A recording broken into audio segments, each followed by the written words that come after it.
25 жыл бұрын Ташкентте Өзбекстан тарихындағы алғашқы ірі лаңкестік оқиға болды. Салдарынан кем дегенде 16 адам қаза тапты. Өзбекстанның арнайы қызметтері қылмыстық істерге жаңа айыпталушыларды қосып, 23 жыл бұрынғы оқиғаға қатысы барларды әлі де ұстап жүр. 90-шы жылдардың ортасына қарай Ислам Кәрімов КСРО ыдырағаннан кейін ислам діні атеистік идеологияның орнын басатын дүние деп пайымдаған секілді. Өйткені президент бірден кеңес өкіметінен қалғанның бәрін жоққа шығара бастады. Ол діни бостандыққа жол беретін басшы бола аламын деген ойда жүрген болу керек. Бірақ ол діни экстремистік ұйымдардың жетекшілерімен сөйлескеннен соң, олардың зайырлықтан толығымен бас тартып, шариғат заңы бойынша құрылуы тиіс мемлекет құруды қалайтынын, олардың елге қауіпті екенін түсінді. Радикалдар Каримов үшін нөмірі бірінші жауға айналды. 99 жылы Өзбекстан астанасының дәл орталығында бірнеше күшті жарылыс болды. Барлық жарылғыш құрылғылар қаланың әр жерінде орналасқан. Ал олардың біріншісі тротил толтырылған жеңіл көлік Өзбекстан ішкі істер министрлігінің жанында орналасқан. Бірінші жарылыстан министрлік ғимаратындағы бірінші және екінші қабаттардағы әйнектер түгел ұшып кетті. Ішкі істер министрлігі ғимаратының жанында орналасқан оның қызметкерлері тұратын тұрғын үйде зардап шекті. Ең күштісі екінші жарылыс болды. Ол да Мұстақілдік алаңының жанында тұрған көліктен болды. Үйлері осы жарылыс болған жерден 2-3 шақырым жерде орналасқан кейбір тұрғындар жер сілкінісі басталды деп есептеген. Үшінші және төртінші жарылыста қаланың дәл ортасында Ташкент Диснейленд аймағында және орталық әмбебап дүкен ғимаратының жанында болды.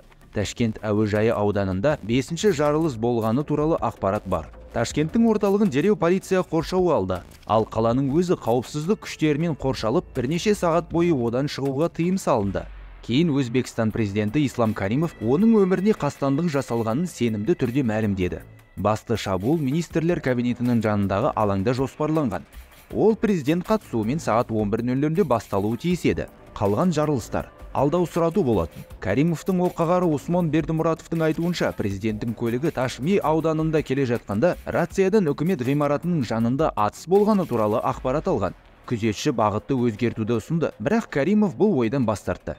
Ғимаратқа дейін шамамен 130 метр қалғанда біздің көз алдымызда жарылыс болды. Кейбір заттар мен көліктің бөліктері ауаға ұшып кетті. Бұл ғимарат лаңкестік әрекеттер болған жерден 600-700 метр жерде орналасқанына қарамастан, мен көлікті президенттік кеңсеге қайтару үшін бұрдым. Онда да жарылыстан әйнек ұшып кетті.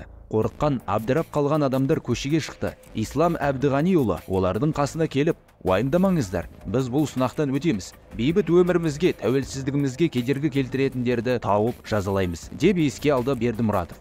Кәрімов лаңкестердің жоспарынан хабардар болды деген нұсқаны шектен тыс күдіктілігімен асқан сақтығымен танымал болған президенттің өзі де жанама түрде қуаттайды. Ол оған жасалған қастандық әрекеті туралы жайбарақат әңгімелеп, жарылыстардың қалған шұңқырларды аралап, экстремистер бұзған үкімет отырысын да тоқтатпады. Болған оқиға Өзбекстанды қай жағынан да елең еткізді. Ресми мәліметтерде қаза тапқандардың жалпы саны 15 және жараланғандар саны 127 деп көрсетілгенімен, Ташкентте тіркелген батыс журналистері жарақат алғандар мен қаза тапқандар саны әлдеқайда көп деп хабарлайды. Әрбір жарылыс орнында терең шұңқырлар пайда болды. Кәрімов қылмыскерлерді тез тапты. Жарылыстан 3 күннен кейін ол өз өміріне қастандық жасауды фанатиктер деп атаған ислам экстремистері ұйымдастырғанын мәлімдеді. Бірақ та ол кезде Каримов лаңкестік әрекетті ұйымдастырушылардың аттарын атамады. Бірақ тергеу басталып, қауіпсіздік күштері жарылысқа қатысы бар адамдарды тез арада анықтады. Олардың тізімінде Өзбекстан ислам қозғалысы, Хизбут Тахрир және ЭРК партиясының мүшелері. Атап айтқанда оның жетекшісі және Каримовтың басты саяси қарсыласы Мұхаммед Салих бар. Ол кезде ол Өзбекстаннан шығып кеткен болатын және президенттің өміріне және елдің конституциялық құрылымына қол сұққаны үшін сырттай 15,5 жылға бас бостандығынан айырылған болатын. Терактілердің кейбір қатысушылары Өзбекстаннан шығып үлгерді. Полиция оларды іздеп жатыр форматындағы суреттері Ташкент метросында бірнеше жыл бойы ілулі тұрды. Кешіктірмей 22 адам ұсталып, қылмыстық жауапкершілікке тартылды. 6-ы өлім жазасына, ату жазасына кесілді. 99 жылы Өзбекстанда өлім жазасы әлі де қолданылған. Каримов оны 2008 жылы ғана алып тастады. Бұған дейін жоғарғы жазаны тек 2 бап бойынша ауырлататын жағдайда қасақана кісі өлтіру және терроризм үшін сотталғандарға ғана берілді. Тергеушілер Каримовке қастандық жасамақ болған сотталған өзбек азаматтар екеніне ешбір дәлел таба алмады. Барлық айыптар ұсталғандардың мойындауларына негізделген. Ақпандағы жарылыстан кейін Каримов қаталдықты күшейту, қауіпсіздік күштері көптеген қосымша қуат функцияларын алды.